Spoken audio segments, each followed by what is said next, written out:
We will open the Alpena County Board of Commissioners Finance Ways and Means Committee meeting for Tuesday, September 12th at 09:30.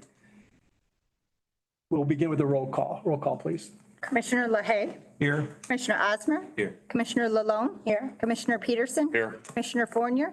Here. Commissioner Konashevsky. Here. Commissioner Kozlowski. Here. Commissioner Francisco. Here. Please rise and join me with the Pledge of Allegiance. I pledge allegiance to the flag of the United States of America and to the republic for which it stands, one nation under God, indivisible, with liberty and justice for all.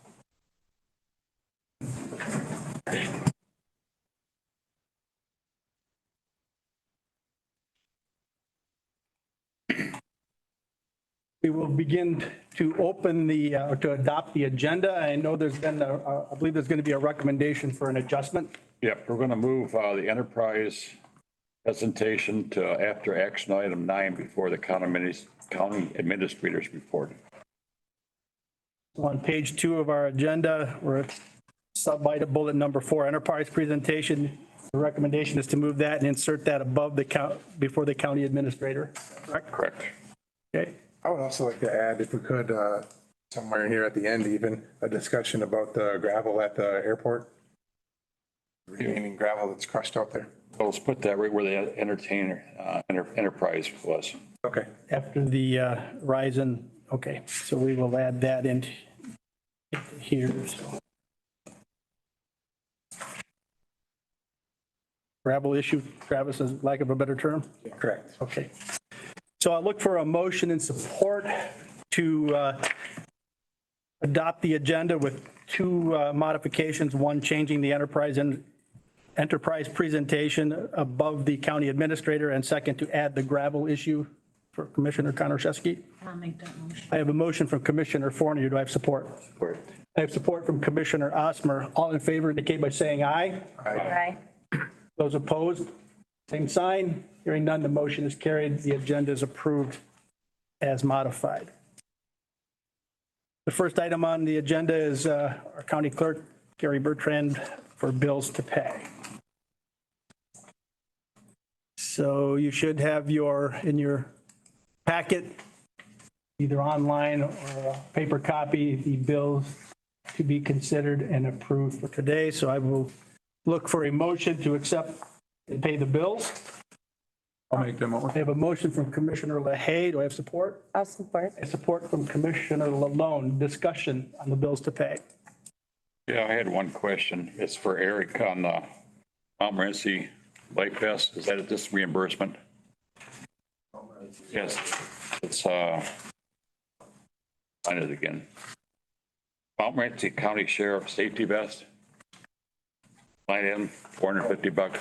We hired somebody that came over from Mount Morency, so instead of buying a vest at full price, we bought their, Okay. That's the question I got. Okay. Any more discussion on the bills to pay? Roll call, please. Commissioner LaHaye. Yes. Commissioner Osmer. Yes. Commissioner Lalone. Yes. Commissioner Peterson. Yes. Commissioner Fournier. Yes. Commissioner Konashevsky. Yes. Commissioner Kozlowski. Yes. Commissioner Francisco. Yes. Next item on our agenda for action item 2 is a motion to approve the budget adjustments as presented. The budget adjustments were sent in a separate email from the Commissioner's office yesterday. Look for a motion support to approve the budget adjustments. I'll make the motion. I have a motion from Commissioner Peterson. Do I have support? I'll support. I have support from Commissioner Konashevsky. Discussion on the budget adjustments as presented. One question. Okay. To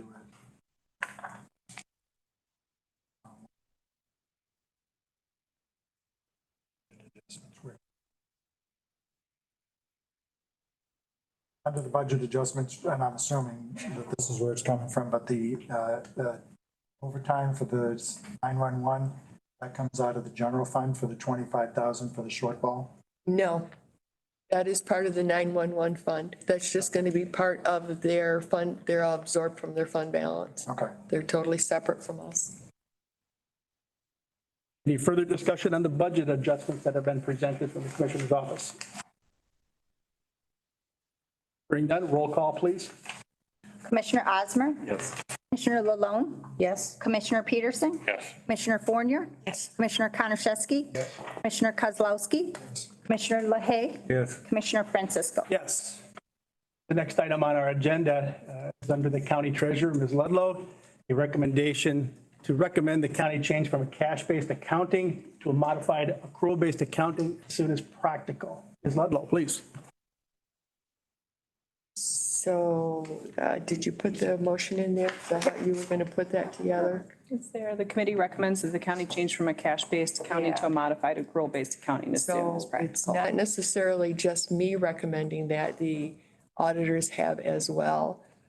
We did have a meeting. There's been a substantial growth over the past 10, 12 years in the process and the assets and the adjustments. It's just overall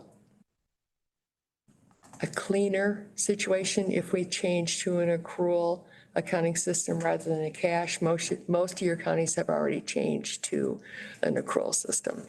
Okay, thank you. I'll look for a motion and support and then discussion on the recommendation that the county change from cash-based accounting to a modified accrual-based accounting. I'll make that motion. I have a motion from Commissioner Osmer. Do I have support? Support. I have support from Commissioner Peterson. Any discussion on the accounting change?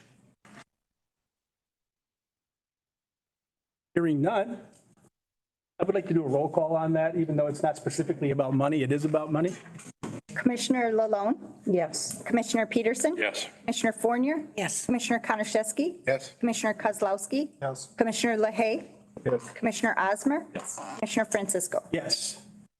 So since we passed that, the next action item is to convert our budget software, BSNA.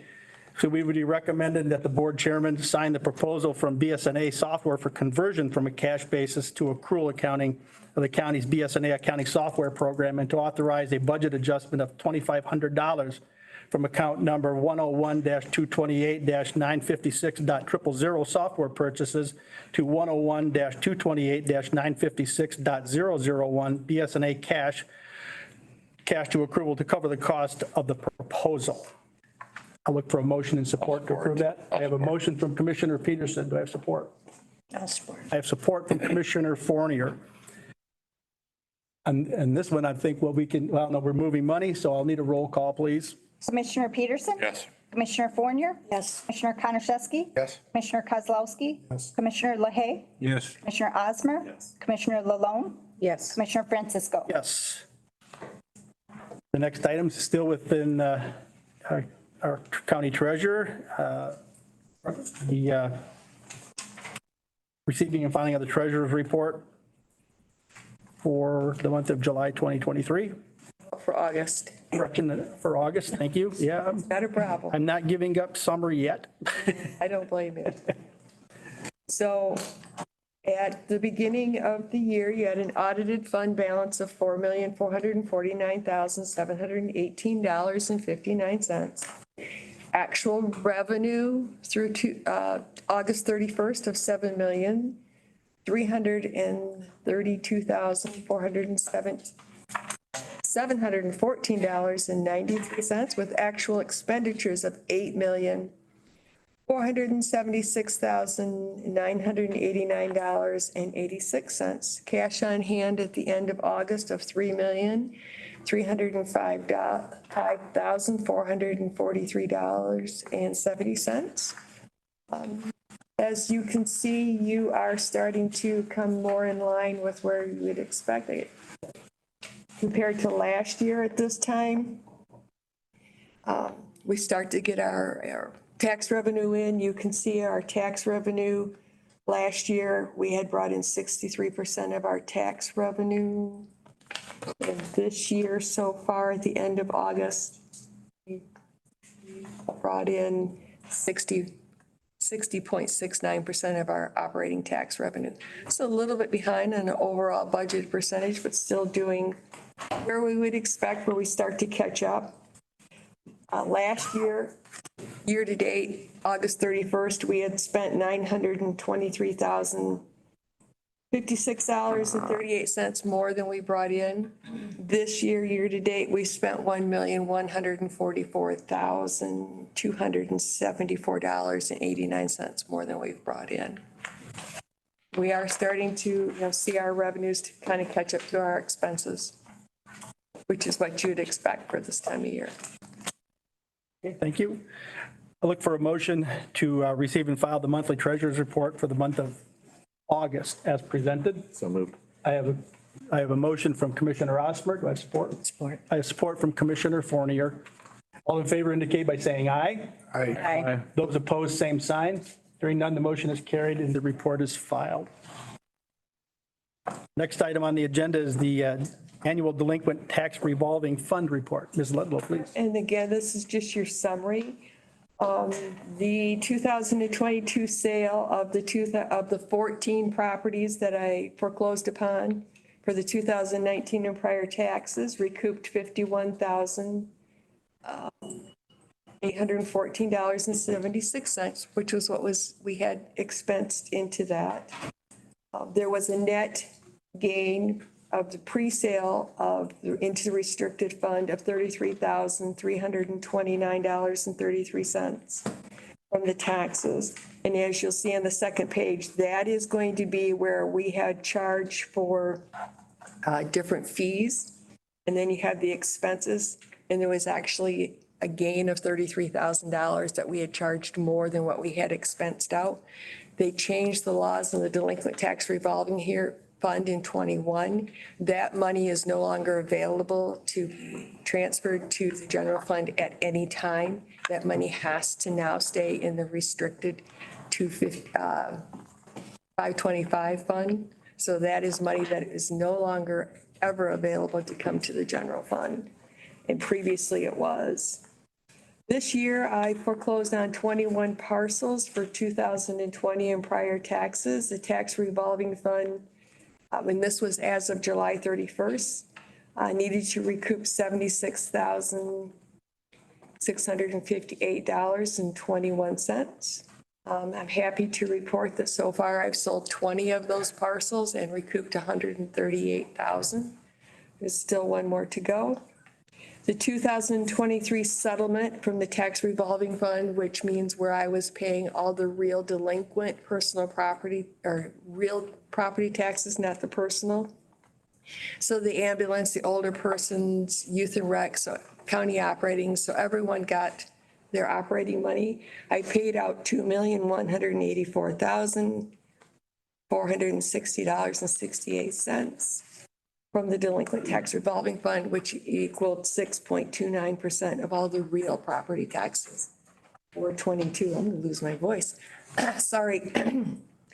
So overall, I think we do really well. That's about where we stay very consistent with the less than 7% is rolling delinquent. As of July 31st, 2023, the tax revolving fund had $7,011,393.53 in liquid funds and investments, $2,658,185 in receivables, with $1,263,187 in contingent obligations, leaving an overall net worth of $8,406,391.93. Your policy indicates that we have to keep 2.2 times my settlement and your obligations in liquid funds. So of the 7 million that we have, let me get into the right spot here. So my settlement was the $2,184,460. 2.2 times that is $4,805,813. So if we take our 7 million and we subtract our obligations of, we get it right, 1.2 million, that brings us down to approximately 5.8 million. And if we subtract the 4.8 that's needed to retain to cover settlement, that leaves you just about $1 million sitting in the account. Okay, thank you. No problem. I would, looking for a motion in support and discussion to receive and file the delinquent tax revolving fund report as presented. I'll make a motion. I have a motion from Commissioner Lalonde. Do I have support? Yes. I have support from Commissioner Fournier. Any discussion? If not, then all in favor of accepting the report as presented, please indicate by saying aye. Aye. Those opposed, same sign. Hearing none, the motion is carried and the report, the tax revolving fund report is filed. Next item on the agenda is our indigent defense appropriation. And we're looking to authorize our treasurer to transfer the balance of the budgeted indigent defense appropriation for 2023 on or about October 4th of 2023. That board action number 6 approved on July 11th, 2023 of the Finance Ways and Means for the original quarterly appropriation of $41,160 and the additional appropriation of $100,000. Should be a copy in your packet. Look for a motion in support and then discussion for the indigent defense, for approval of the indigent defense appropriation. The appropriation's already been approved. Sure. I Okay. want the permission to move the extra 100,000 that's been approved. Okay, I stand corrected. All right. Yeah, because that had to do with your deficit elimination plan that we had to get that addressed. Okay. Now I'm looking for us to actually follow through with moving that additional 100,000. Okay. So again, the treasurer's, I have a motion to let the treasurer to transfer the balance of the budgeted indigent defense appropriation for 2023 with the original quarterly appropriation of $41,160 and the additional appropriation of $100,000 approved at the 11 July 2023 Ways and Means meeting. So I have a motion from Commissioner Fournier. Do I have support? I have support from Commissioner LaHaye. Any discussion? Hearing none, roll call, please. Commissioner Fournier, Yes. Commissioner Konashevsky, Yes. Commissioner Kozlowski, Yes. Commissioner LaHaye, Yes. Commissioner Osmer. Yes. Commissioner Lalonde. Yes. Commissioner Peterson. Yes. Commissioner Francisco. Yes. The next item on our agenda is from our Equalization Director, Ted Summers. He's asking the committee to approve the resolution number 23-17 and Lima-40L as in 4-4029 for the 2023 winter property tax levy as presented. So, sir, please present. Morning, Commissioners. As Mr. Chair said, I'm here today to present the 2023 tax rate for Alpena County. This is a complete list of voter-approved millage rates for Alpena County, and upon approval will be collected on the winter tax billing cycle for 2023. And there's also a resolution there, the millage rates listed on them. It will also need to be approved and signed, and upon approval, we will attach them to the winter tax bill for 2023. Did not receive any type of rollback this year, so the rates collected in 23 are the same rates that were collected in 2022. So, any questions? Thank you, sir. I'll look for a motion, support, and then discussion on the winter tax resolution as presented by Mr. Summers. I have a motion from Commissioner LaHaye. Do I have support? I'll support. I have support from Commissioner Konashevsky. Discussion. Hearing no discussion, I look for roll call. Commissioner Konashevsky, Yes. Commissioner Kozlowski, Yes. Commissioner LaHaye, Yes. Commissioner Osmer, Commissioner Lalonde, Yes. Commissioner Peterson, Yes. Commissioner Fournier, Yes. Commissioner Francisco. Yes. Thank you, sir. The next item on our agenda is the airport manager, Mr. Steve Smigelski. Steve, are you online? Steve is actually at a training conference downstate today. So obviously, he submitted his approval to approve the payment of the primary airport services invoice that you have in your packet. Okay. So what I'm looking for is approval of the primary airport services invoice number 1102-35 in the amount of $362.70. To be paid from the PFC charges reserve line item number 295-000-383.000 and expense from line item number 292-595-805.000 as presented. All work done by the primary airport services is 100% refundable by the FAA as administrative costs. Look for a motion and support to approve. I'll make a motion. I have a motion from Commissioner Lalone. Do I have support? I have support from Commissioner LaHaye. Any discussion on the payment? Hearing none, roll call, please. Commissioner Kozlowski. Commissioner LaHaye. Yes. Commissioner Osmer. Yes. Commissioner Lalone. Yes. Commissioner Peterson. Yes. Commissioner Fournier. Yes. Commissioner Konashevsky. Yes. Commissioner Francisco. Yes. The next item on our agenda is Ms. Stacy Stewart from the prosecutor's office. Please.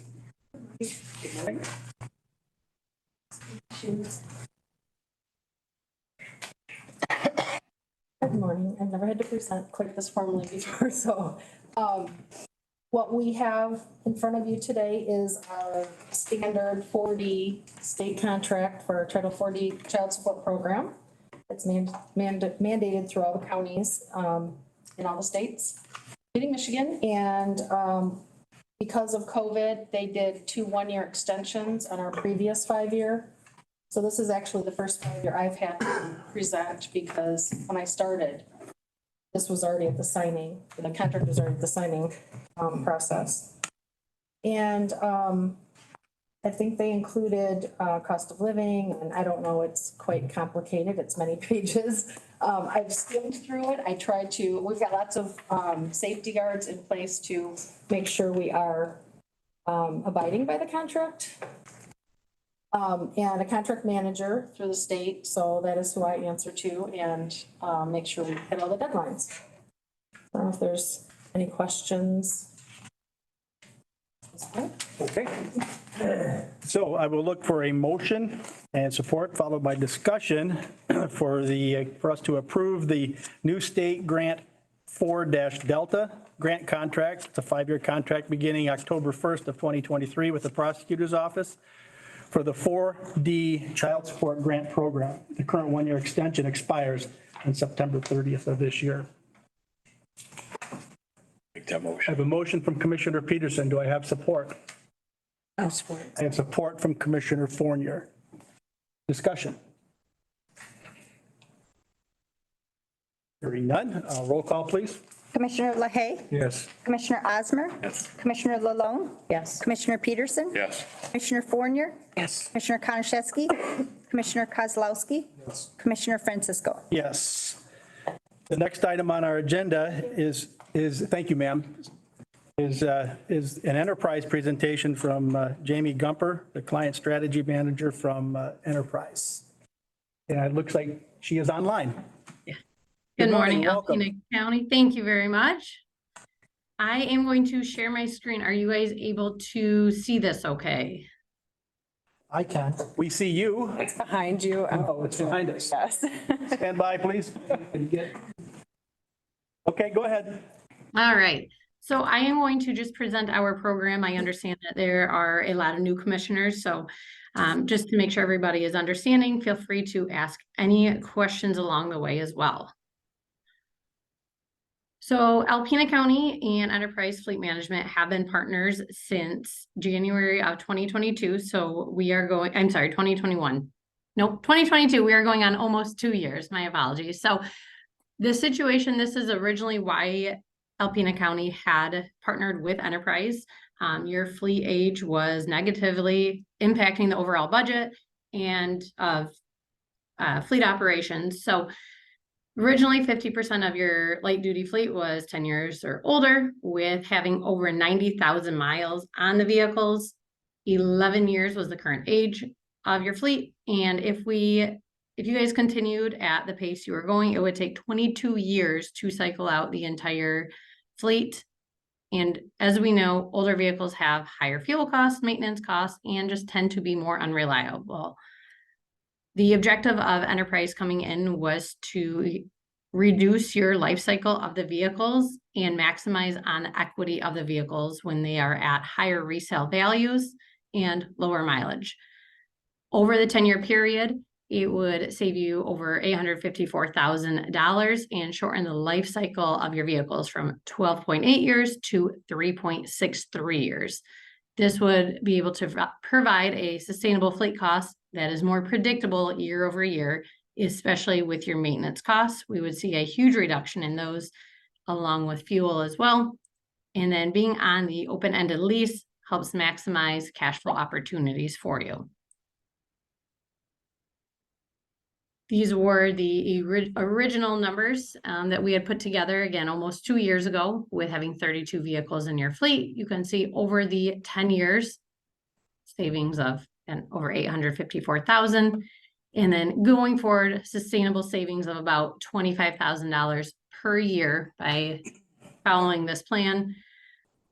The original plan was to replace 16 vehicles in 2022, 7 vehicles in 2023. So 23 vehicles total was the original plan over the last 2 years. As of right now, we have 18 vehicles on lease and 2 are up at the upfitter. So technically 20 will be done by the end of the year. So we're only off by a few, just 3 vehicles, but if we continue to run this plan and stay on top of vehicle replacements like you are all doing right now, you will continue to see the savings year over year. Where you are at now, compared to the almost 2 years ago, the average age of your fleet is down from 11 years to 6.4 years. And this total fleet size, you can see it did increase. However, we are in the process of getting 5 vehicles picked up and sold for the sheriff's department. So that does even out. Once those are sold, we'll be back down to the 33. And you can see we are getting rid of a lot of the older vehicles and the average odometer has gone down to just over 43,000 miles. This next slide just shows the vehicles that we have currently sold for you. We have sold a total of 10 vehicles since we've partnered together. So it's great to see that a lot of these are the older vehicles. With selling the older vehicles, we obviously needed to get them out, but these are the ones that are not going to bring you in a lot of money because they are so old. Now, as the program continues, we will be selling vehicles of higher value because we are going to be selling them much earlier to be able to provide you guys more equity to go back into your fleet. And then this is just a list of the total current lease vehicles that you have with us. Again, we have 2 more that are incoming, getting upfitted currently for the sheriff's office. As of right now, no other vehicles are on order for 2024. And then this is just why the enterprise program works, why you guys originally partnered with us, and optimize cash flow, gives you much more flexible funding options, customizable solutions, unlimited mileage. Like a typical lease, there is no, unlike a typical lease, there's no wear and tear penalties. Gives you guys a lot more flexibility of just the term and the requirements, and then the option to get all your equity back into your fleet going forward. What questions do you guys have? Can we get that presentation emailed to us? I was just going to ask that. Because Absolutely. I can write that down. Did you get that question about emailing the presentation to us? Yes, I definitely can. Is it Mary Catherine, if I email it to you, or are you able to send it out to everyone, or would you like me to?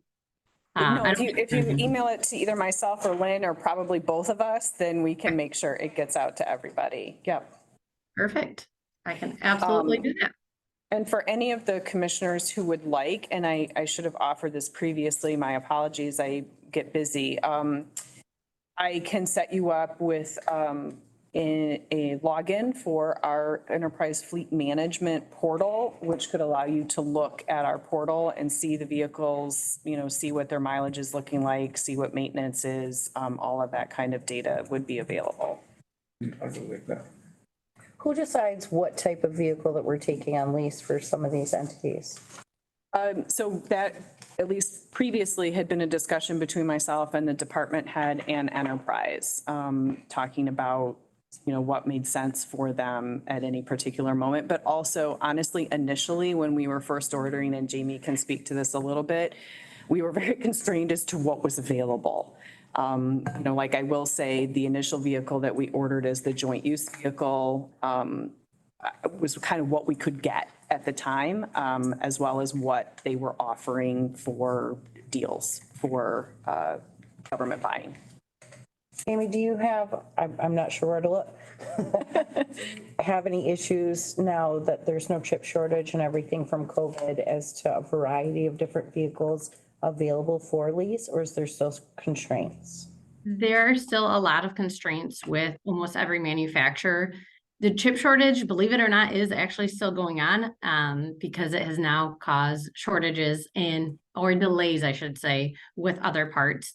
A lot of manufacturers are going on an allocation only basis. So we have to request ahead of time what vehicles we'd like and then hope that they grant us allocation.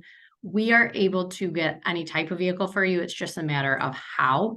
So of course, going directly to the manufacturer will always be the cheapest option, and that's always going to be the route that I suggest going first. However, there are some times that either order banks have closed or again, we don't get the allocation we need. So we have to pivot and go another way, but I will always present the options to you, and it's ultimately up to Alpena County on what type of vehicle they want to move forward with. Another big thing that plays into the price of the vehicles are government incentives. And over the last few years, we've seen a huge decrease in the incentives that that manufacturers are offering because they just don't need to anymore. There's such high demand that, Ford used to offer like $9,000 on some trucks. This past year, the F-350 incentive was $400. So not only are vehicle prices increasing, government incentives are decreasing too. So I will help you guys navigate what's going to make most sense. Might be something that you guys have never done before with a certain type of vehicle, but we'll make sure it makes sense for the county. Okay, thank you. Are there any other questions for Ms. Gumper? There's no action required. This was information only. So Ms. Gumper, thank you for taking the time this morning to present this. And if you could email that to the commissioner's office so the commissioners do get a copy, it would be greatly appreciated. Absolutely. Thank you all. Yeah, thank you now. Chairman, just a side note. Sure. Not from Ms. Gupper, but going forward, if we have presentations that are going to be up here, can we get those sent prior? Because I had a hard time It is, yeah. to read everything. We figure out what that was, because I know in the past, you could watch it again. Yeah. We could just make a note to ask IT, test drive this so that we can have, I get it, they have the presenter here and what they're presenting up here, but it's easier just to have what they're presenting. My issue is a glare, so I can only read part of the words. No, that makes it, either have the presentation there, but getting a hard paper copy would be helpful. So, thank you. Okay, the next item on the agenda is, for the lack of a better term, is the gravel issue topic. Commissioner Kondrashevsky, please. Yes, so I sent you all an email this morning. Your topic had come up about the big pile of gravel out at the airbase. And most of that has been used. And there's a pile there that they have ran through the crusher. And our cost on that material, if we wanted to purchase it, would be $6 per ton. So it's no huge discount, really. It's about $1.50 a ton cheaper than if we were to purchase it from a local company. There's 4,117 tons there available. Who weighed it? So it gets weighed when it comes off the crusher. Oh, okay. Yeah, we have the option to purchase some of it or all of it. In the event that we, in the email here, it says, the material as discussed at Alpena Airport is salvage cement, stabilized shoulder gravel that we ran through our crusher. The price would be $6 per ton. If we are around, we would load it. If not, the county would need to load with their own equipment and the operator. We would need to agree on a way to measure the quantity of the material. That can be worked out if we move forward. Our approximate quantity from the belt scale on the crusher is 4,117 tons. Let me know if you have any questions. This material is untested and may not meet desired spec. So my personal opinion is that we probably should just let them keep it. In addition to the $6 per ton, depending on where the material goes as needed, we're going to have trucking on top of that, which could be anywhere between $3 and $5 a ton additional. I certainly wouldn't suggest that we purchase all of it. If we have an immediate need for some of this material, there is a savings. But I noticed Any you market for it to sell it? maybe, but I don't think it would be profitable. By the time you incur the expense to pay someone to load it, take our loader out there, and our loader is rather small and inefficient, and you're gonna have to pay someone to run it. I don't think it would be a profitable situation. Would the road commission have any interest? I did not ask them. Okay. There was also, Travis, some question about PFAS in that concrete. It'd be in there too. Yeah. And I, It gets absorbed, it'll get absorbed into the concrete, and I don't know if it's in there. yeah, that's certainly a factor, you know. Yeah, I don't believe it was tested for that. So at some point in time, the contractor would have to remove it because they can't obviously store it at the airport where it's Right. currently located, so. Right, yeah. Right, and it is currently in the bid that they remove all of that material. Okay. Maybe that's the best way to go with it, just let them remove it. Personally, I feel that it is, honestly. If we need gravel at some of our county parks or at the sheriff's office or whatnot, really, it would probably be cheaper to just sit and get it delivered. If the road commission uses product, they need to have a certain specification, Right, and they probably would want to use that, sure. so let the contractor get rid of it. That's the best thing. So do we need a motion or just inaction is our decision? I think in action, although, obviously, Commissioner Konashevsky can let them know that you guys had this discussion and. Or Travis can make a motion on this. on this. I will, I'll make a motion that we just allow the contractor to keep the material. Did you want to check with the road commissioner first? I had a very brief discussion with Ryan, and he indicated similarly, without it being tested and with it not being necessarily the grade that they need for their projects, they probably would take a pass. I don't think they want. Who would take? So I have a motion from Commissioner Konashevsky that we just allow the contractor to retain the gravel and do with what they have to do according to the current contract. Second. I have a second from Commissioner LaHaye. One more I have question. a discussion, sure. If we're going to release it to them, should we put something in writing letting them know it may contain PFAS, so we're not held liable if they decide to use it and then it comes back, or once it's theirs, it's theirs? It's theirs already. There's already. It's theirs already. Okay, so, I mean, they can't come back later on and say, we can't be held liable if PFAS is found. That was part of the contract. I just want to make. It's okay. No, that was a good comment. Yep. Yep. Okay, yeah, any further discussion? All in favor of Commissioner Konashevsky's motion to let the contractor retain the gravel and do with what they will, please indicate by saying aye. Aye. Those opposed, same sign. Hearing none, the motion is carried. I'll let them know. Thank you, sir. Yep. Okay, on the agenda, we are now at the county administrator. Mary Catherine, please. So this is coming back to you guys for further discussion. At the last time that the DDA expansion was question about whether or not we could sort of pre-fund or prepay. And the answer is yes, we can, because we are doing an interlocal agreement rather than the TIF capture, we can kind of design it in whatever way you guys would like to or feel comfortable with and the DDA accepts. That being said, the funds from the ARPA, which were discussed, it just has to be something that we can spend general government dollars on, which this absolutely you can spend general government dollars on. This is a general government expenditure for economic development activity, which is well within the purview of you as the county commissioners. So as long as the money is obligated by the end of this year and spent by the end of 2026, then you are fine to use those dollars if you want to use them in this way that was discussed.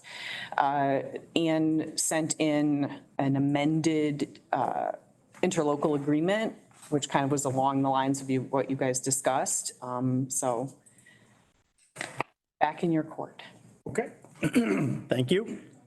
I'm not comfortable with the option you have here paying this up front.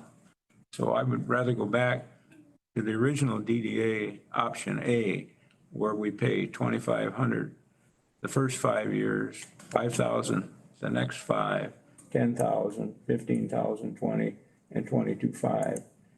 And that way, we spread it out, and in 20 or 30 years, that money, who knows how much it's gonna be, you know? Because if the thing works the way it's supposed to, we'll get all that money back.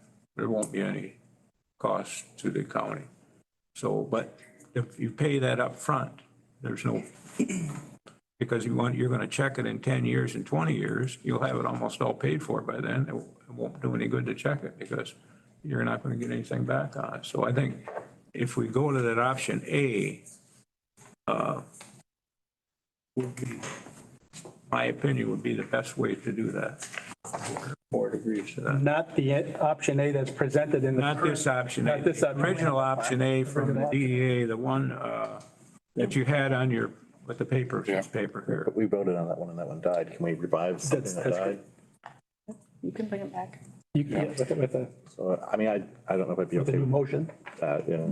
Maybe adjusting the numbers as is now to get us through the first 10 years or something would be okay. I do have a couple other items. Can I address those now, or should we kind of?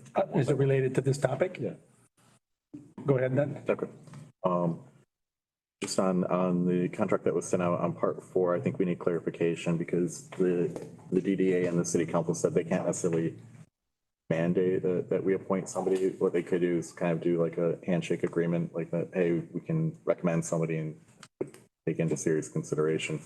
So I just think for the sake that was already kind of discussed, we need to clarify that.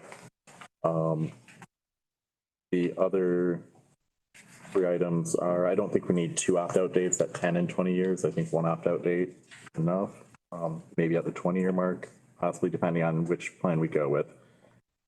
And then my other 2 items are, I'd like to see the map stop at the railroad tracks on 10th Avenue. I think, let's see how far we get. Smaller one, we can always expand later. I still just don't see that big boy building at the bridge. I understand why we're doing it. I just don't see that as part of the downtown area. And my last item is just, this is just a pet peeve of mine, just rounding maybe the numbers to even numbers. We have kind of a weird, but that's just my own pet peeve. But other than that, the other 3 things, I think, Well, the main part of it was to get that up there and some of those, like the, across from the gas station on 11th Street there, again, where the old muffler shop was, they wanted to put that into the DDA. So they got Zone Eric's. they need to get the mess out of there. And that laundromat next door in the building next to the fast food place there, those all should be updated or cleaned up. So You got Zone Eric's also stored. Zone Eric's across the street. Yeah. He was here and he wanted to have that property in the DDA. So if you're gonna do it, I think you should do it to the bridge, and that'll cover everything that, all those people that want to have that redeveloped there. Not only that, it's a nice perimeter. It's a nice river, the gateway to downtown Alpena. And they get the entrance into the city cleaned up a little bit, and then they're trying to do it on the south side too. So I think we should go with the plan, the original plan in the map. I know what you're talking about, but, and I don't. I can name 20 other buildings that could also use attention. Should we just envelop those into the new district as well? I mean, if that's how we're looking at, rather than the fact that it's downtown, it's a downtown development. So do we see that big boy out by the bridge? Does anybody consider that downtown? Or are we just arbitrally picking Well, you buildings we really want to see don't fixed up? consider that downtown. That was always called the West End. Yeah, So I agree. they want to incorporate it into the downtown so they can apply for these grants to get this stuff done. So When you're coming from the that's what north, we're doing, is just go with what the DDA wants and do the full map on it. Don't stop it at one place or the other one. Maybe stop it at Fifth Street, but they don't want to do that. They want to go all the way out to to the bridge on Chisholm Street. I get that. I guess my concern is it's quite an undertaking how fast they're going. Okay, we're gonna go into the north side and then we're gonna go all the way to the hospital. And my concern is that a lot of the small businesses that took the time to come to our meetings and speak at our meetings, and they've been proactive for this, like Wolverine Credit Union, you know what I mean? Players, Latitudes, like all these small businesses, are they gonna get pushed aside for a big project like the Big Boy or the Muffler Man, like the ones that are running right now that could really benefit from something like this kind of expansion? Because it's so wide and it's so diluted, I guess that was one piece that I had, because I thought, you know, there's nothing that says the DDA can't do an expansion in 10 years and another one and another one. But like, I mean, if we're gonna go all this way and all this section, like what's gonna happen to these little businesses? Are they gonna get lost by the wayside? So, I mean, that actually was a concern of mine. The funding personally, I'd like to see it diluted. I know in 30 years, you know, 5,000 now, what it's gonna be in 30 years is obviously not gonna be the same value, but I'd like to see them profit, and I think the tax capture would profit greatly with a surplus like funded into it. Like, let's go, let's see what they can do in 10 years with a nice collaboration. I think they can move faster if we give them a little bit more upfront, but I do like the keep of, with all respect, I do like the check at 10 and the check at 20. I think there's no shame in that, and that might be where we can really look at, like, hey, that was a really good move. You know what I mean? To really like dig back in and reevaluate everything that was done. I do get the even numbers. It is an even number coming out of the ARPA funds. That's for you, The end of the road, Commissioner but- Osmer. That's and that is why it's odd for you'll see that first year and the second year, because it's the yearly payment, according to the contract, along with the supplemental from the ARPA money. That's, you know, just some of the questions Yeah, I do that were have- coming at me. One item though too is, was recently brought to my attention, the Habitat for, was it the Restore? Wasn't actually in the DDA district, but they could still benefit from the DDA, correct?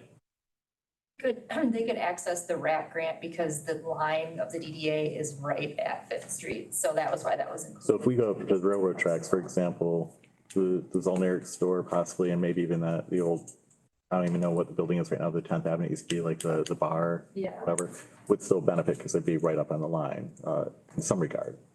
Well, the Solnerics would not, because that's over at the corner of 11. Oh, you're right, yeah. The old pump bar or whatever that is, that may. I think just overall, though, part of this is a negotiation. I haven't seen the other side move at all on any of the requests that we've made, really. I've seen us move a lot of stuff trying to make this work, and I haven't seen any give on the other side. And I think negotiations work in that regard. So I'm just wondering what we can do to make everybody happy and get this done. So I will comment on Robin's comment. Initially, it sounded like there is quite a bit of work that goes into setting up this expansion. And it's not something we can do every couple of years.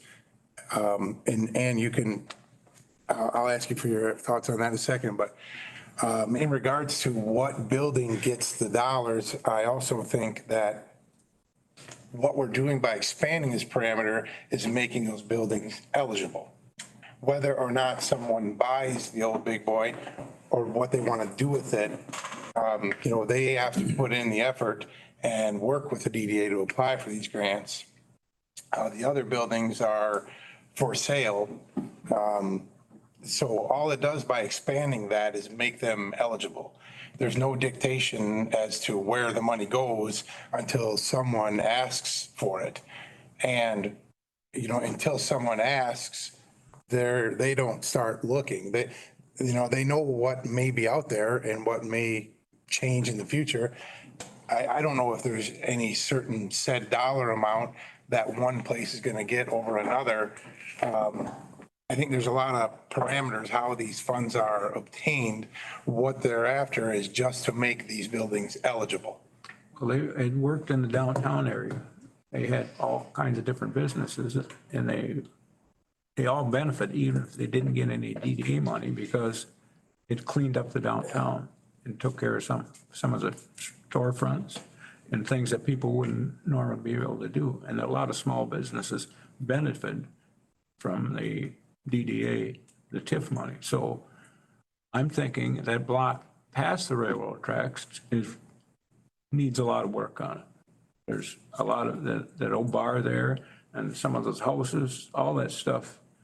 Yeah, the laundromat, the man, so there. Yeah, Fixed that up. looks bad, that old laundromat. Yeah, that whole So section. the old generic hardware and the muffler shop, and that needs to be cleaned up in there. It just, And can you refresh our memory, what the cost was to set up the expansion process in consulting and legal fees? Yeah, so it's about $30,000. So this round, we did receive a technical assistant grant from the MEDC because the city's redevelopment certified, but that's like they wouldn't let us use it again in probably 10 years for this type of activity. So that's preparing the downtown development TIF plan, that's guiding us through the legal process.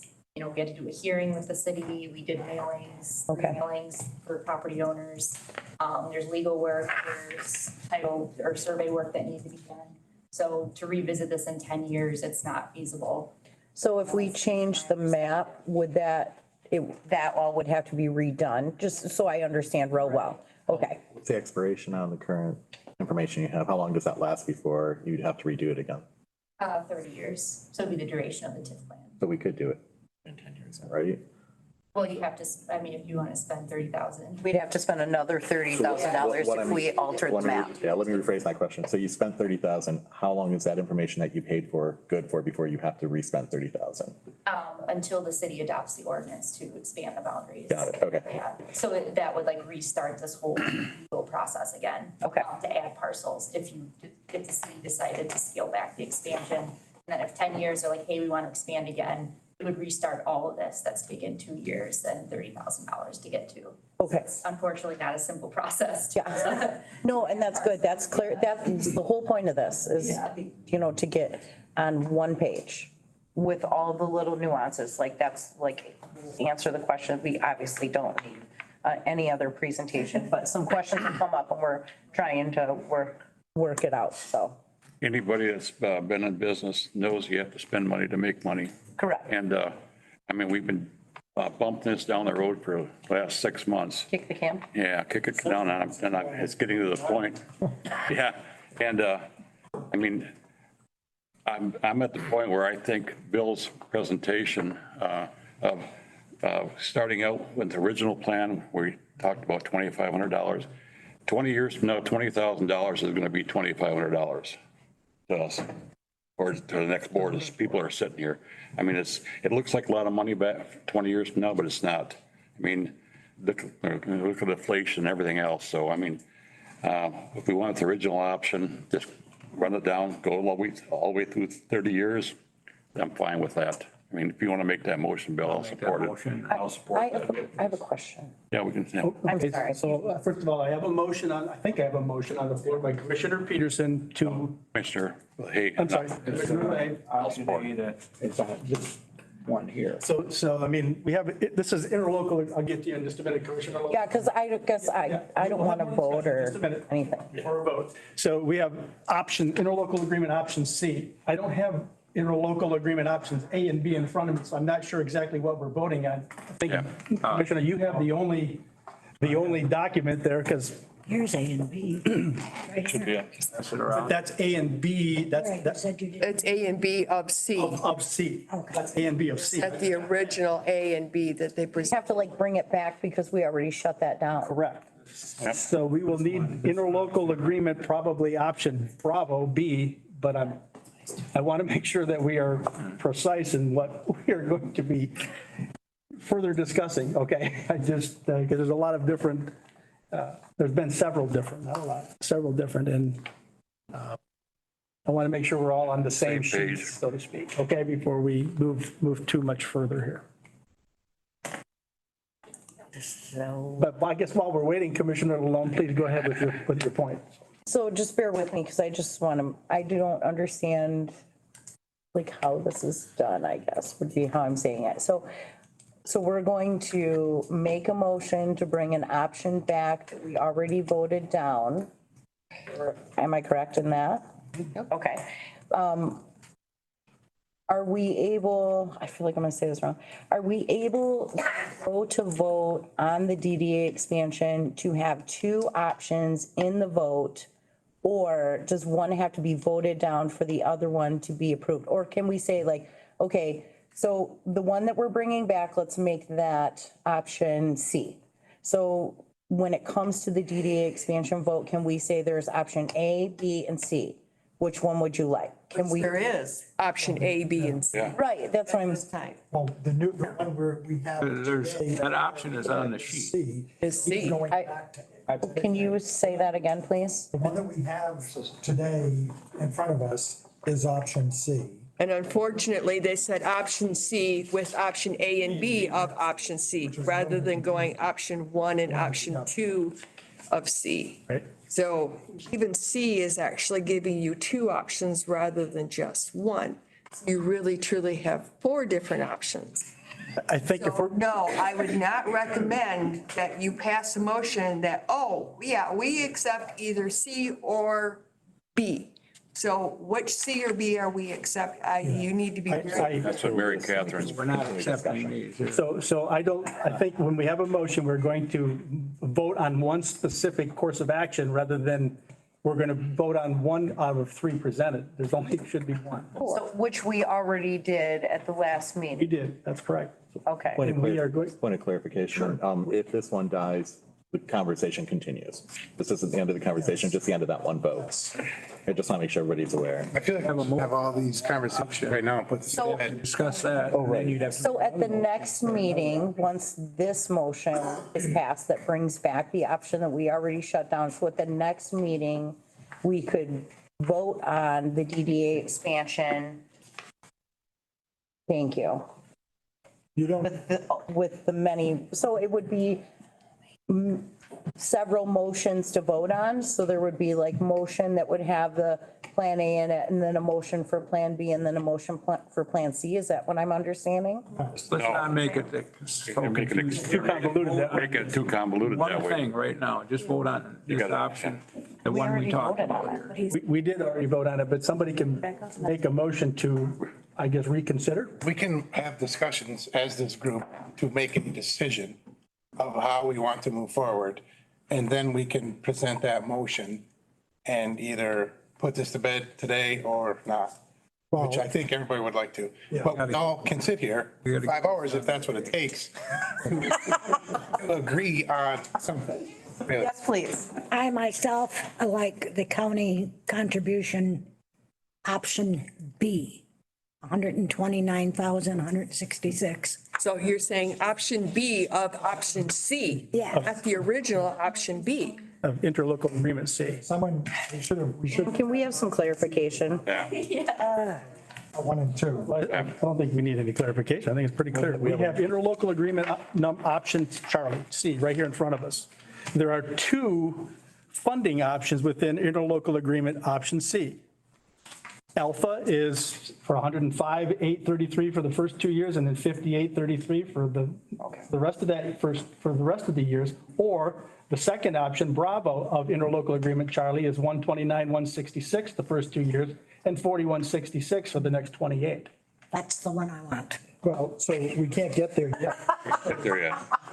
We have a motion I love her. Agreed. to discuss or move forward with, is it option A first? So it's interlocal agreement B, which was presented at the last meeting, and I'm going to try to find it and print it for folks. And under that, if there were 2 funding options, so under B, it would be option A is the one that Commissioner LaHaye, I think. That is correct, yeah. And just a And just for clarification, we have already voted on that, and it was a 4-4 vote the last time. Right, and it was a Okay. Well, also just a point of order, in a previous meeting, this particular item was pulled and moved to send it to full board for their consideration. Somehow it got back into finance. I don't know who made the motion to move it back into a subcommittee, but here we are. I think that if, with what Commissioner LaHaye has proposed, if that proposal dies, the conversation's not done. We can continue then with other options. And if we don't get it done today, technically we have one more meeting where technically that was the one that it should have been at. So I would No, like to it give can, it done. Ways and Means can pass. Now, if it was moved to take it from Ways and Means and send it to the full board, and then somehow got kicked without motions or anything back to a subcommittee, can So that be? what happens, oh, go ahead. Right, no, go ahead. So you, because this is a committee of the whole, when you guys make your motion to rise and report, you are closing your committee meeting and going into a full board meeting. Haven't done yet, though. Correct, you haven't done yet, but that, at the close of this meeting, when you rise and report, you are in a full board meeting. Right, but then we would be approving what was done in a subcommittee that took up an item that was moved out of the subcommittee back to full board. So I'm just saying it's out of order, but that's just, again, just. Should have been So your point, on the full board after the Ways and Means. Yeah, and we could take. Not have been on the Ways and Means this morning. The discussion's fine right now. I'm just wondering if the actual vote shouldn't wait until after we adjourn from finance and go to full board. I just want to make sure we're in order. So I to get through that one. let me just, This one, as a technical point of order, when you are in committee, it does allow for fuller discussion than when you are at full board. So technically, if you are following Robert's Rules of Order in a full board meeting, every commissioner is only allowed to speak on each topic once. Whereas in committee, you are allowed multiple back and forth as opposed to in a full board. So I certainly could have put it on the full board, but it would have left you without this ability to have this kind of I discussion. think we're on the same page. My issue being, while we can have a discussion and find the way, we'd have to wait until we go into full board to actually then make the official vote. We have to make them. We can figure it out now. I'm not saying it. I just want to make sure we're in order, that things aren't. Anyway, So for clarification and kind of navigational purposes, we have a motion on the table right now from Commissioner LaHaye to once again consider approval of interlocal agreement Bravo B, option A, alpha, which basically states for the first 5 years, $2,500 per year, followed by 5,000 and incrementally larger for a period of 30 years. And I believe I also have support from Commissioner Peterson. Is that correct? Correct. Okay. Any further discussion before we vote on that motion? just one item. We have these ARPA dollars that need to be used specifically for items such as this. It would prevent us from dipping into the general funds. I realize we may use ARPA dollars to cover some of the general funds. That's a whole nother discussion, but I think the ARPA dollars are better suited here than the general fund dollars. Just for the sake that that's a whole nother topic that we have to discuss when it comes to the budget. and taking care of our own budget. Then you can, Just wanna make sure that's on the you board. can certainly, if that's something you want to think of, then depending on this vote, then we will go from there. Excuse me, what did More you discussion. just, you want to use general fund money? No, Because I ARPA want- dollars. ARPA dollars. Okay, because I was against that. Yeah. But ARPA dollars, I would very consider it because it's not coming out of our general fund. Okay. So we have this motion. Any further discussion? Excuse me. If So, not, just so I understand as well, because a lot of us are really new to this, if we vote this motion down right now, and just so you know how I feel, Bill, I agree with you and I want to move forward with that, but I want it to be a fair discussion amongst all. Sure. So if this gets voted down right now, we can carry on this conversation until we all can agree on a motion, whether, and then we move forward with that motion. Am I understanding that right? Correct. yes. Thank you. I needed that as well. It is very confusing, and especially for us that are new. Yes. Because a follow-on motion can be provided to address the topic. Okay? Any other discussion? Roll call, please. Commissioner Osmer? No. Commissioner Lalone? No. Commissioner Peterson? Yes. Commissioner Fournier? No, Commissioner Konashevsky? Commissioner Kozlowski? Commissioner LaHaye? Yes. Commissioner Francisco? Yes. 5-3. Yeah, 5-3. Okay, so the motion was not supported? not supported. Not supported, that's correct. So therefore, it will not be carried. I'd like to make a motion, to go with that one. So can we have discussions before we start throwing motions Well, out? we can, let's get a motion on the table with support, and then we follow with discussion, okay? That's, I've let this kind of go informally because it was a flow of information. We can still have the discussion though, okay? Okay. So I have a motion from Commissioner Fournier. Please go ahead with your motion. Option B, what is that under? So under interlocal agreement option Charlie C that's presented today, Commissioner Fournier's motion was that we will approve option B of interlocal agreement option C, correct? Yes, Okay. that's, I don't mean to put words in your mouth, but just trying to no, help. because you're between us, yeah. Yeah, okay, so that is your motion, correct? Yes, to pay the 129,166. For the first 2 For the years. first 2 years, give them the more. Okay, And then down to a 166. for every year thereafter? Yes. Okay, option B of this. Do I have support? I support it. I have support from Commissioner Kozlowski. Discussion on this motion. Okay, can I start? You may. I am not opposed to using the ARPA funds. I don't think we should use all that much money right out of the gate. I do like Bill's idea of bringing back the initial one, so we have a smaller amount of investment over a period of time. So when we do revisit it in 10 years, there's actually value to revisiting it. I am not opposed to doing a one-time initial $100,000 out of ARPA and then moving forward with the balance on a smaller note every year. Just so we can get a nice little influx and still have some of our ARPA money sitting there. I mean, at the end of the day, we only have about another year to spend this ARPA money anyway. And I don't know how much we have left. 1.7. 1.6 million. Yeah. What can we use it for, ARPA money? Any general government purpose. So anything, generally speaking, anything that you can spend general fund dollars on, you can use your ARPA funds. The only exception, which is a big exception, is to pay down pension deficit. So we could not use it to pay down our unfunded pension liability. Or But- debt, Right, or debt. or But any kind of debt. any other general government purpose, you may spend those ARPA funds on because you have already designated them as lost revenue. Can you spend it on deficit? You cannot pay down debt. found this on the web. I don't care. No, maybe she's got the answer. Kim, do you know exactly how much ARPA funds that we have? I know it's about 1.6 the last time I looked at it, between what we have available and what you currently have budgeted. It was about 1.6 left. Well, the one thing too, though, in our plan, our long-term plan that we drew up, it has economic development. And I think if we don't, what is the point of putting all that work into our plan if we don't believe in it and we don't follow through with it? And our taxpayers, they believe in it. They believe in our small businesses. We're a small community. We owe it to them to support them as well.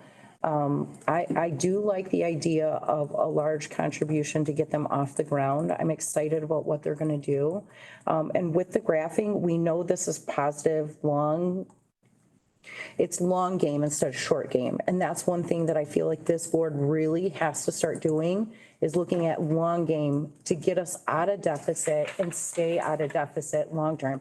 Not just use the ARPA funds to like settle up next year and then be in big trouble 2025.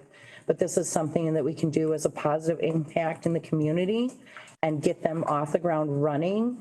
And I really feel like I know I voted no for the other one, but I feel like we have to get them going. And at 10 years, I think we're going to sit around this table, maybe not necessarily me, or some faces will change, but we're going to say, yes, the tax uplift, what a smart move that was. The things that we're doing for the community, what a great thing we did for the community to help them and show them that those small businesses, we're standing right behind them. I agree with you, Commissioner Lalone, based upon, supporting economic development, which I have said in the past 2 votes. The city came forward with what we had just voted no on, with their ask up front was not, we need a large amount of money. Yeah. They were okay with just small 2,500. incremental amounts of money, 2,500 with incremental increases over the 30-year period. They came back with the large amounts of funds because they thought No, they didn't think, they heard us talk about ARPA funds being used and whatever. So this interlocal agreement, option Charlie came forward. But their original ask was not for a lot of money up front. So while I agree with you that, we need to support economic development, I agree with that. But I'm concerned about giving them $250,000 over the next 2 years for them to use, and then they have, I don't know if they're going to spend it all up front, or if they're going to bank it, or if they're, what they're going to do. So my concern is the original ask was not for $250,000 in the first 2 years. They had what I felt was a reasonable incremental approach to this over time. So We can use that ARPA money to update equipment and stuff that we Equipment, have. you got equipment, you got maintenance, buildings. all that Parking money. lots, et cetera. We can use that money that money. and benefit the county more than throwing it all up front. And you also have, Mary Catherine, after this year, the money's gonna, we have to spend at the airport's gonna go up. It is. I mean, obviously, hopefully, we're addressing that with some things that we will be doing out at the airport to reduce their draw on the general fund. So yes, I mean, all of these would be things looking forward about addressing the revenue side of our equation. Can you refresh, when was the last time we paid airport, It's been 2 years since we gave money. ARPA fund was covering it the last 2 years, right? Right. So it might be 3 years. But not only is the airport covering their own loan payment, which is $105,000 a year. At this time, they are covering their own grounds as well, which is almost $500,000 a year. It's a little over $400,000. Before the ARPA money and the grants out there, the general fund was contributing between $300,000 and $400,000 a year to the airport to keep it going. And that's what we're looking at, the airport needing to generate $400,000 or $500,000 a year so that the general fund doesn't have to support it.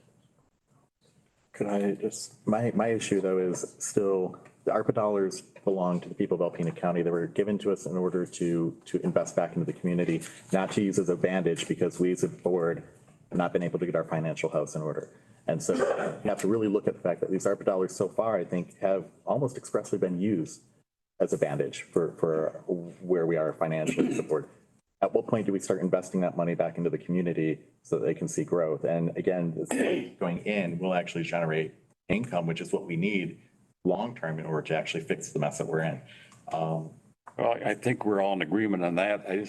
The approach is how much we're going to spend. Yeah. But the approach is that because there might be other plans for that money. I think the other plans are to continue using it as a bandage rather than investing it back into the community. So that's where I struggle. Again, going back to Bruce, so the city come back with a plan. They weren't asking up front. Well, they were when we were talking about general dollars and Yeah. TIF, but we're talking about ARPA, which the Well, only it reason wasn't we're. TIFs, it was just, it was Original. yeah. But where I'm going with this is the only reason we're talking big dollars right now is because of the expiration date on those ARPA dollars. Otherwise, I'm sure we'd all be fine with spreading them out, but. What is the expiration date? Next year. They have At the to end of be next year. fully expended by 2026. It's not next year, it's 3 years from We now. have to. Yeah, they have to be allocated by December 31st of '24. Yes. So you have one more year to have it allocated, have it Not budgeted out. And we still have Had to be- 1.6 million that isn't allocated. Like, Put that into, I can tell you, I remember back when we first got that ARPA money, we had the big whiteboard downstairs and everybody put their wish list on that board and there were a ton of ideas. And to date, I think the two big ideas that have come maybe to fruition are the tower next door and the recycling center out at the airport. Those are the two big spends that we can show what we spent for. Every other year, we put $800,000 into the general fund to cover lost revenue. And I've said this numerous times, I've had problems with that.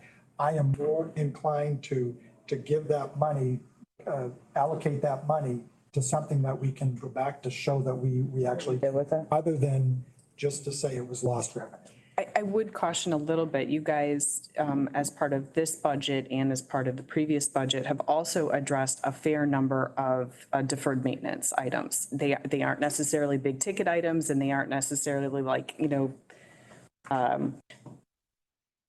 headline catching, but we have addressed a lot of deferred maintenance. You put big chunks of money into both the equipment fund and the capital improvement fund. And so we have really been working at knocking off a lot of those deferred maintenance items. So yes, in terms of like big splashy projects, but you have been able to reinvest those dollars back into particularly our physical plant. And also you have invested a lot of those dollars into, for instance, body cameras and upgrading safety equipment and other things like that. So I want you guys to remember that as you talk about these dollars. And again, this would be a good opportunity. Like I said, we have an opportunity here to use ARPA money to the back. And I know that they're not asking for the large sum up front, but we have ARPA money right now that we could put towards that. And that's a great use of that money. Right. And again, the two options for the amounts coming forward, if I'm understanding this correctly, was to dilute the large amount at the end. And yes, the money will be different in 30 years for sure, the value. But so that we're not throwing a rope around the board 20 years from now, 25 years from now, a commitment that they didn't vote on and they're just stuck with, because I'm sure before the end of 30 years, the DDA will probably want more money for some project or something like that. And I mean, that's, neither here nor there, but this is where we can take care of this. We can support our community, support it economically. I just think that was the nice part. I really appreciated that there was two options, like, okay, here's 200. Here's, speaking to what Bert said, here's 200, here's 250. You know what I mean? So like, I was not a fan of giving all of it up front because I want to see what they do with it. I want the evaluation at 10 years. I want to see what's done in the next 10 years with it. But I do have a question about the ARPA funds. It does reflect on this. So I do know that it has to be allocated by the end of 2024. And that can't be like just vague allocations into line items, right? It has to be specified exactly what we're funneling it into a line item. Is that correct, Kim? It does have to be budgeted. Specifically. Yes. So, this is where, okay, we can specifically allocate, like, let's say option A, $200,000, specifically allocate and see exactly where that ARPA money went and show the community exactly that money that was meant for them, exactly what we did with it. So, Sorry. no, you go ahead, Jess. The only other item I want to make sure that we're focused on, because we're talking a lot about numbers, but the contract is more than just numbers. And I want to make sure we can maybe just go through, maybe as a body, kind of see where we are on the other items, because there's things such as number one, which was clarification on the appointment on the board. Again, they said that would have to be more of an agreement where the way it's written, they'd already have to come back as it's written because it says that we would be able to appoint. And both the DDA and the city both already said legally it would have to just more be like we give a recommendation and it'd be kind of a handshake agreement that they would then take that recommendation into consideration. The way it's written right now, even if we pass this, we're going to be looking at the same contract because the verbiage, the way it's written right now, is already rejected. Can I make a comment on that? Sure. So you could serve on a committee, but not the board. And I noticed that too. Yeah. And what we asked for again was not a committee. And that's another thing that bothers me is every time it comes back, it's being tweaked a little bit. So we don't want to appoint somebody. And again, because I was approached afterwards, I'm not interested in serving. None of the members on this board, we all have many committees. But much like we do appointments to the older persons committee and others, we expect to be able to put somebody on that board to look up for the interest of the county. And so we're not interested in serving on a subcommittee of some sort. So we want them actually at the table. And the DDA is already looking to expand. I think for almost $400,000, us being able to recommend somebody for 30 years, and not the same person, obviously, but, per cycle, I think is a fair request.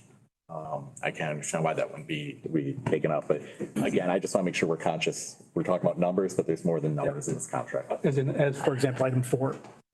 Yeah, exactly. We got some capital projects We could use this, Call for the question. Only for the next. like maybe parking lot out here, or some other things. You could use that ARPA money for that. Well, that was going to be a comment that I was just going to say. Call for the question. There's some boilers that are gonna Call the question, but take some place. board action to do that. To do that. Yeah. Commissioner Francisco? Yes, So I can make a motion to bring back to the, we have a motion and the support on the table right now. Yeah. okay, yeah, that was, We have a motion and support, and this is discussion. So Okay. before we entertain any other motions, Would Commissioner Fournier, would she consider Call for the amending? question. I'll be amending. So she has called for the question. What does that mean? wait, yeah, can somebody clarify that for me before I have to give an To answer? vote She's asking to vote. To vote. To cut off discussion Without addressing the. without addressing the motion. So at this point, the request to call the question is a vote to end discussion. If the vote fails, then discussion may continue. Oh, I see. So this is a vote on the call for the question. Roll call, please. Not on the motion, but on the call. Call for the question. Yes. So hold on, 'cause I'm still. yes voted be. Call the 2/3 of a question. vote from the board. Yes, ends the discussion. Yes ends the discussion. No means we can continue the discussion. Yes. Roll call, please. Commissioner LaLonde, Man, I'm still confused on a part of it, and I don't feel comfortable voting either way. Yeah, me too. So just voting to end discussion. But if I end the discussion, can I make a motion at a later date to bring up one of these options back to the floor? It depends on the vote of the current motion. Current motion. To stop discussion, not to take up the motion. So it's only to stop talking about it. Okay. Yeah. Okay, now I'm. No, there is a motion on the floor. So if you cut off discussion right now, then you will immediately go into the vote on the motion that is on the table. If that motion fails, There's no more. then somebody may make another motion Okay. that then you could discuss. Okay, I'm good, Carrie, please proceed. Start over? What motion have we got now? Brenda's, So we have the call for the question, which means we're going to either, a yes vote means we're ending the discussion on your motion. Brenda's. Commissioner Fournier's motion, okay, to adopt option C of interlocal agreement C. Yes. So a yes vote means we end the discussion. We will no longer talk about it. That's We're correct. going to vote on it. That's correct. I'm happy to vote on it right now. Roll call. Commissioner LaLonde, to end discussion. No. Well, I'm confused on exactly what I'm voting on. yes, then you are voting that yes, you would like to end the discussion on this motion and vote on Commissioner Fournier's motion. So I can end so let's just say like I'm the whole board. So say it goes down and I end it. Yes. Then there's no vote on that motion. No, then we have to vote on that one. Immediately vote on it? Yes. On what Brenda brings up? Yes. Yeah. I'm sorry, I appreciate your patience. There's just a lot of stuff going on right now. continue discussion, vote no. Yes, yes. Or, So if you vote to end the discussion, move into the vote on Commissioner Fournier's motion. If Commissioner Fournier's motion passes, great. The motion is passed, you're done. If Commissioner Fournier's motion does not pass, then somebody may bring another motion that then elicits further discussion. I know, Robert's Rules of Order is awesome. Okay. all right, last time, please start over. We will go with a roll call on calling for the question. A yes vote means we stop further discussion on this motion. Roll call, please. Commissioner LaLonde, Yes. Commissioner Peterson, No. Commissioner Fournier, Yes. Commissioner Konashevsky, No. Commissioner Kozlowski, No. Commissioner LaHaye, Commissioner Osmer, No. Commissioner Francisco. No. Okay, now we're back in discussion. So the call for the question is not approved to end discussion, so discussion may continue.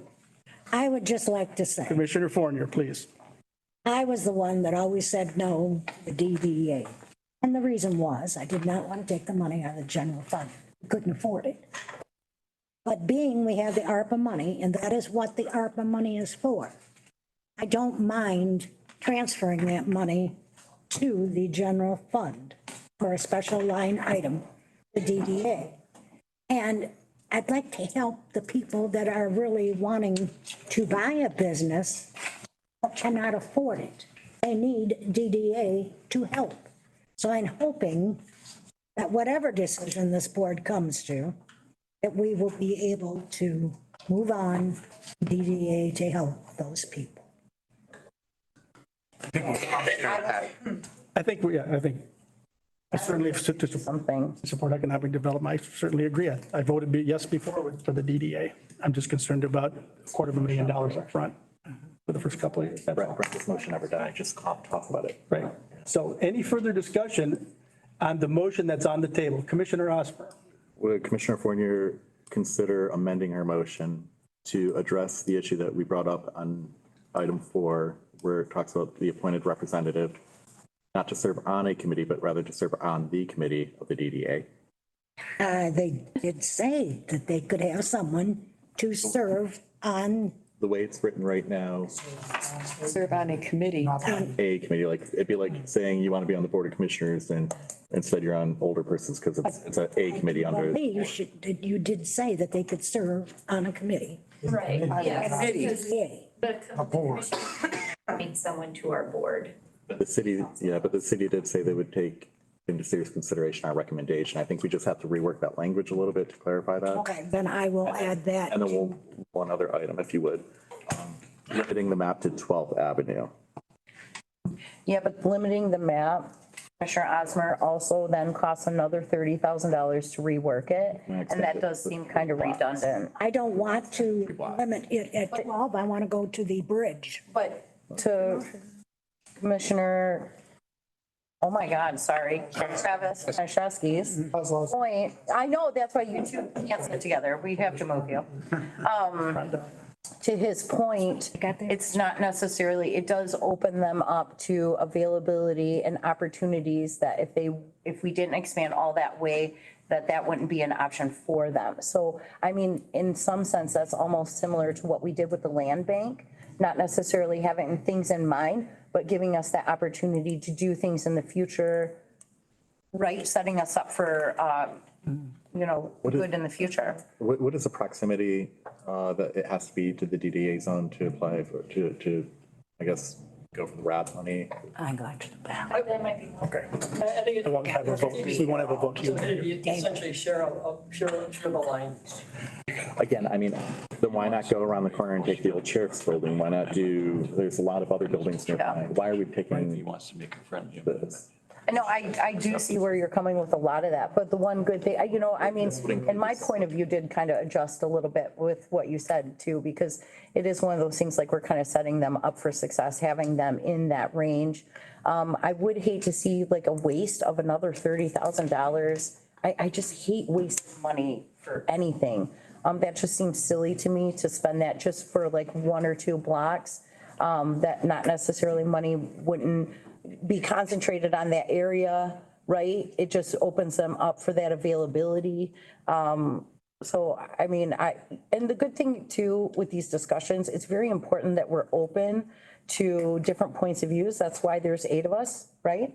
That's the whole point of talking things out and throwing things around, because we may change our opinion and change our point of view as the discussion progresses. And I think that's so important for any discussion to be movable, right? I would agree. And I would say though, that's why I did change. I went from railroad tracks to incorporate the Zolneric building, the West End laundromat, and the muffler man, which were 3 units that were mentioned. So I mean, I think that's again. So we have a motion on the table that includes the current downtown, with the expansion of the current DDA, as in the local agreement option C. That was Commissioner Fournier's motion that was supported.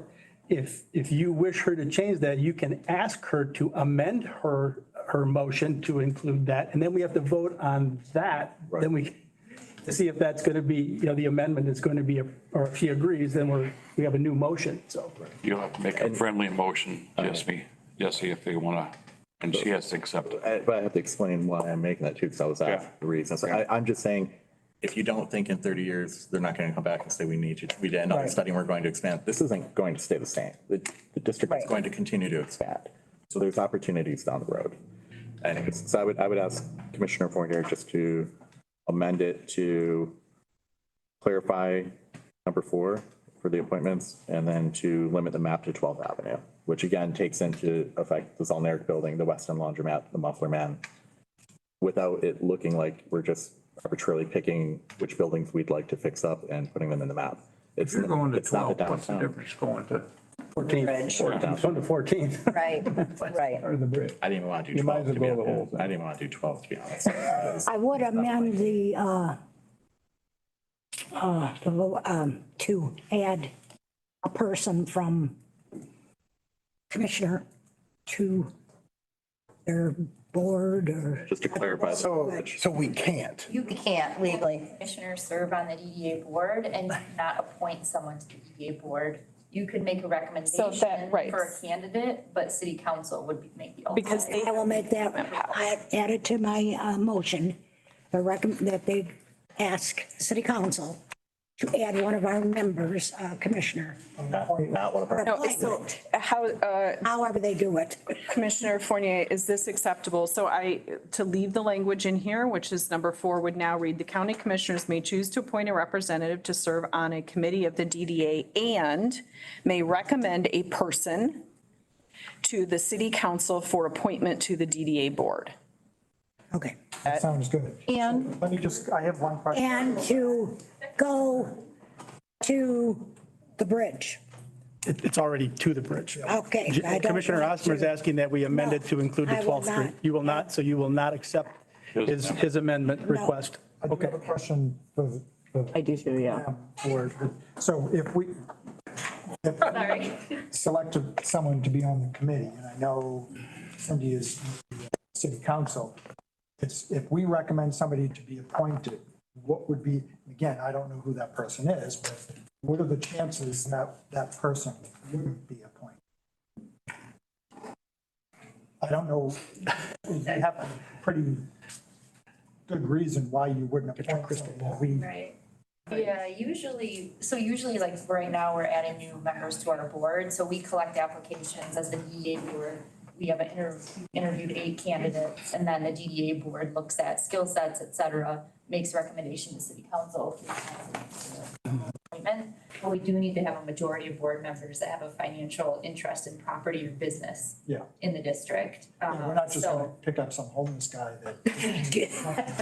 So that's the one thing is, however many people on our boards have to make sure there's a majority, so that can impact. Well, I think The recommendation. I think if we found somebody, it would be, agreement probably, 8 of us are making that recommendation to move forward. And I have to say, as a person on city council, in good faith, I would consider a recommendation. Okay. I think it should be, I'd just like to add that last DDA meeting, we had 5 of the applicants we have 3 vacant seats that we want to fill on the DDA board. 5 of the people that we met, I think 3 or 4 of them are from this proposed boundary expanded area who didn't currently sit in the DDA, but want to be part of what we're doing. And so we told them we would not be in a position to adjudicate or select or make recommendations to the council until such time as this issue settled, because again, several of these businesses aren't even in our DDA today. So we couldn't include them until we had better, till we have an outcome here today. So I just want, I share that just because I want you to know that there's people who are in this proposed boundary who are very excited about representing this new potential area on the DDA board. Sure. So to navigate where we are at specifically is that there was a request to to amend Commissioner Fournier's motion, and she said no. Well, no. In part, she said, yeah. On adjusting the map. Number 4, we have added language and may recommend a person to the city council for appointment to the DDA board. So she has agreed to that, but not agreed to changing the expansion of it. So it's a partial agreement. Yes.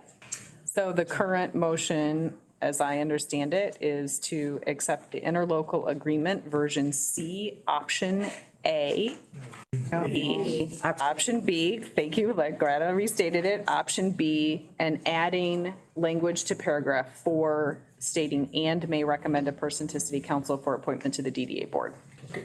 I do still have one more. I agree to that. Okay, so you agree to that? So, Yes. Okay. Commissioner Lowe? I do have one more question. So your subcommittees from the DDA, you specifically have an economic development subcommittee. I think it'd be in the best interest, considering what's on the table, that we wouldn't, the person that we would recommend would not want to be in any different committee other than that one. Do you, as any of the three of you have an issue with that?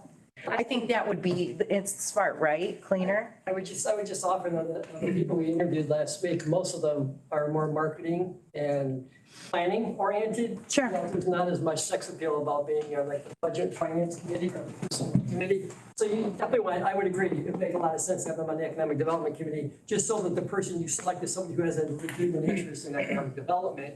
That's all. Because again, that's not something everybody's got their hand up for, like, I want to be on that committee. Okay, I know, it was just a thought I had. No, that's a good one. Thank you. So are you asking Commissioner Porter to further amend to specify paragraph 4 to indicate Economic Development Committee? No, thank you. Is it allowed for any of us to ask her to amend that?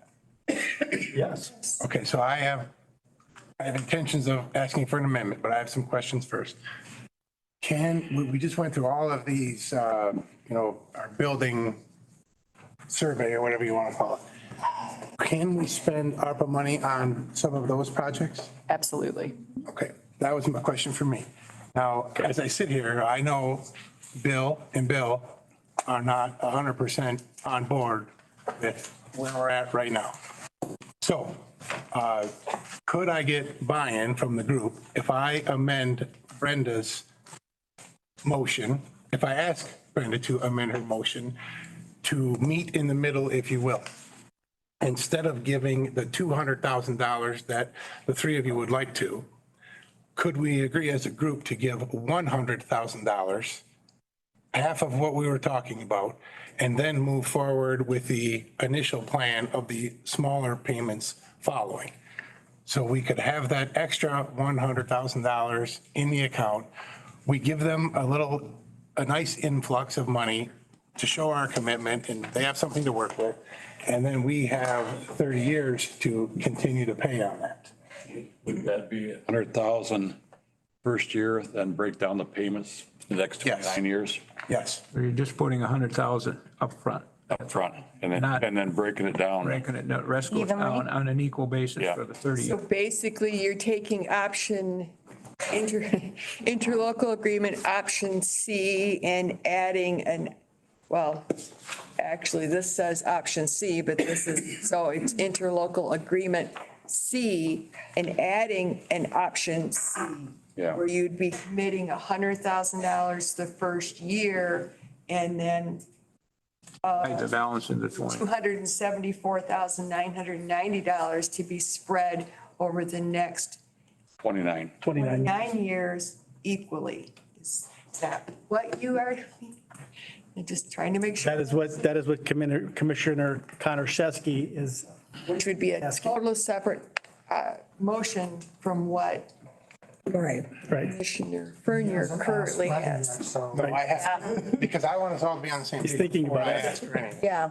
John, how do you feel about that? I like the plan that we. Brenda says, no, I'm not going to add it. I like what's on the table. I like what's on the table. I did add part of what Jesse wanted. Or item 4. I wanted to get this, Okay, so we all understand.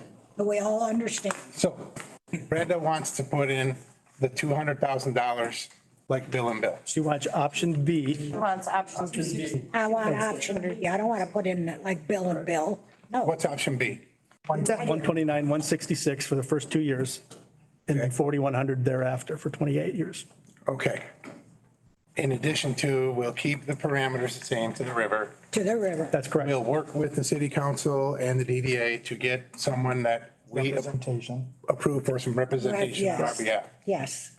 Is everybody cool with that? Well, we'll find out in a moment. We will find out. Before we drop the hammer, so we We can have to iron this vote. out. We have to vote. I like what you're doing, though. Okay. I do like what We'll have to find out. Okay. Okay, any further discussion? Commissioner Kozlowski, Commissioner Konashevsky, working our way around. Yes.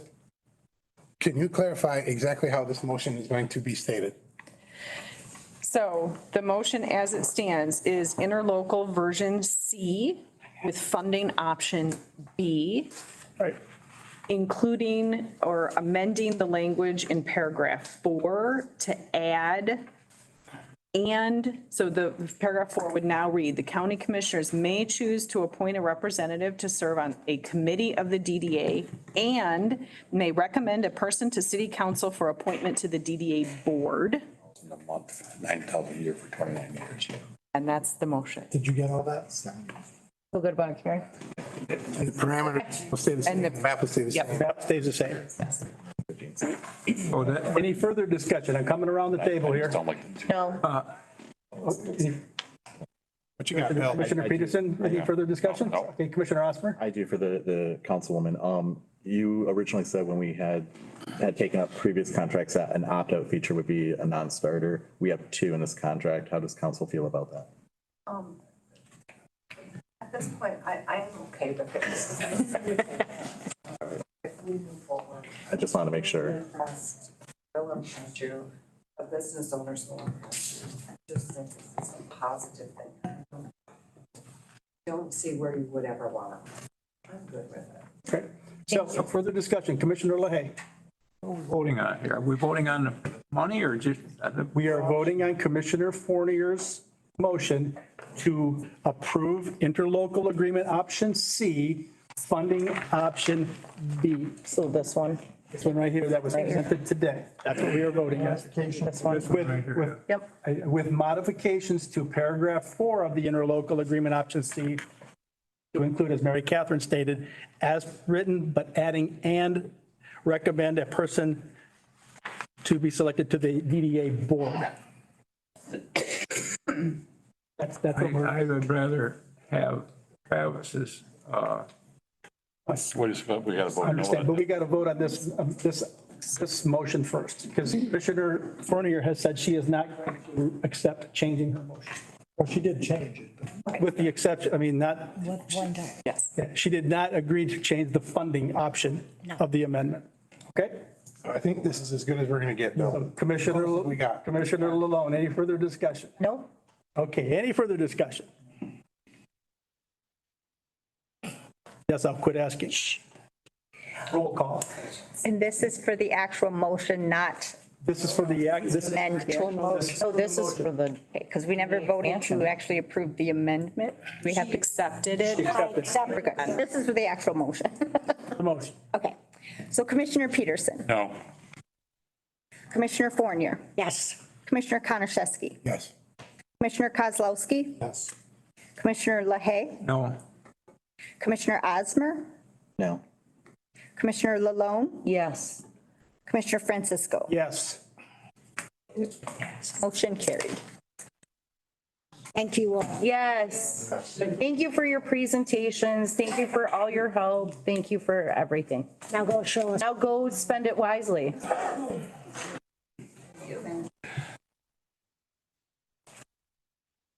Okay. I've got to find my agenda. It's buried in here someplace. He's such a stinker. Oh, we still got meeting work? Yes, we do. Small amount. Motion to rise. Yeah, I do too. Yes, I'm gonna go first. Okay, the next item on our agenda is to, I'll accept a motion to rise and report to make close the that financial motion. ways and means. I have a motion from Commissioner Fournier. I have support, hold on a minute, Robin, if you would. No, that's why. I have support from Commissioner Konashevsky. Any discussion on that? Hearing none. All in favor indicate by saying aye. Aye. Those opposed, same sign. Hearing none, the motion is carried. Finance Ways and Means is closed. so Mary Catherine, we're going to have another action item. Approve the DDA. This, No, if you approve all recommendations, and we can pull that off there though. you can. Yeah. Okay. But I mean, I'll wait till Robin comes back.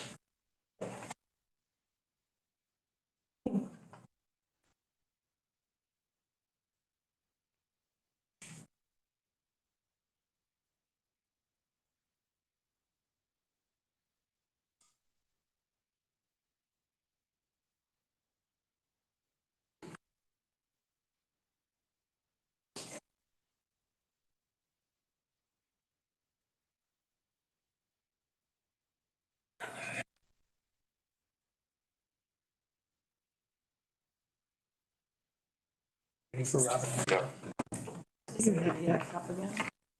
Action item 10. So at this point, it's kind of irrelevant. Whatever I've got going on in emails and stuff is gonna have to wait anyways. Someone to Veteran Affairs. The last action item.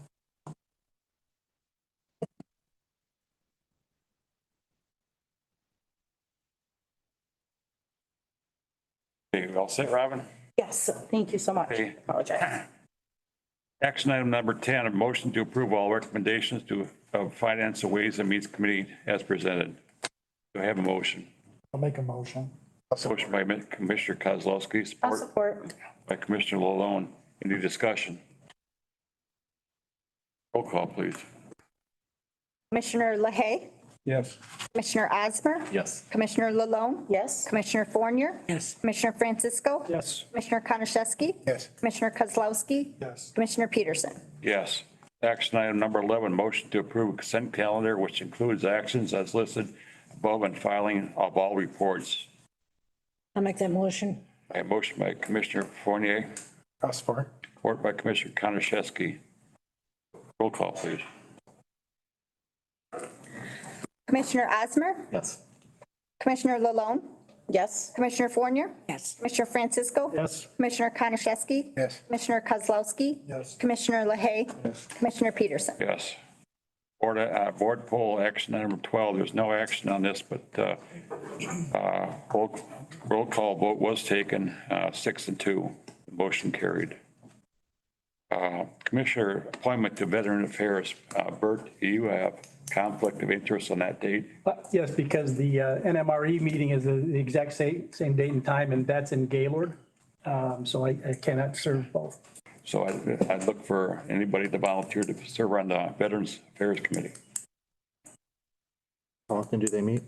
Every other month. What day do they meet on? Second Monday of the month at 10. Nobody else wants it, I'll do that. Unless somebody wants to go to Gaylord for the NMRE, and I'd be happy to stay on veterans, but I figured I'll take the drive and extra time. Backup. Okay. I'll be his backup. I got an appointment of Commissioner LaHaye and Commissioner Malone as alternate for Veteran Affairs. Do I have a motion? I'll make that motion. Motion by Commissioner Francisco, support. Support. Support by Commissioner Kozlowski. All those in favor say aye. Aye. Nays, carried. Public comment. Do we have anybody still online? Waving their hand? No. Nobody waving their hand? I'd entertain a motion to adjourn. Second, Bill. Oh, yeah. You got public? Okay, Lenny, come up here. I know, Mr. Avery, I'm going to set the Put the timer on him. Just kidding, sir. It's gonna be quick. So my name is Lenny Avery. These comments do not represent any organization I represent. I just represent myself as a citizen. I want to tell you that investing in people is not a bad thing. If this decision had been made 2 years ago, maybe that guy from the Muffler Man might have been able to save his business. I don't know that situation. But all I know is you just helped a lot more businesses in this community by investing in them. And that's never a bad thing. And I just think that as you go forth to make these decisions that the people put you in and that God sends and stands sovereign over you, that you look at those decisions and not kick the can, but sit down, hash it out, make these quality decisions, because that is what's going to make Alpena better and great and grow. And, you know, it's great that you're casting vision for the next 30 years, because that's what we want to see. We want to see growth. So thank you for that. And just as you continue to govern, keep that in your mind. Thank you. Thank you, Lenny. Now, anybody else? Entertain a motion. I'll make a motion. Motion by Commissioner Kozlowski, support by Commissioner Osborne. All those in favor say aye. Aye. Meeting closed.